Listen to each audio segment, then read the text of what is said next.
Stupid bastards, man, calls me to have to come out here, see what the hell's going on.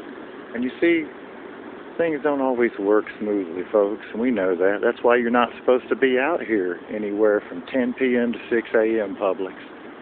We know that things don't work right.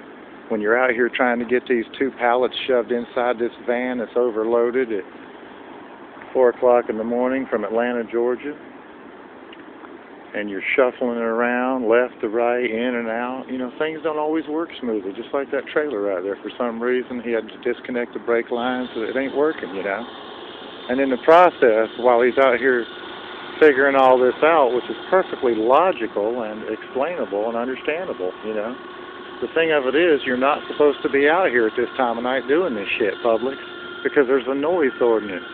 So people like myself and this guy over here, Eric, next door to me, my good friend and neighbor, can sleep, man. The guy works every day. I used to work. Thank God I don't have to work anymore, because I'll tell you the truth, man, you just can't sleep around here, man. It's the truth. You can't sleep around here thanks to Publix. They want their people to sleep, but they don't give a shit if anybody else sleeps. And that's Publix right there, man. Not being a good neighbor to me at all.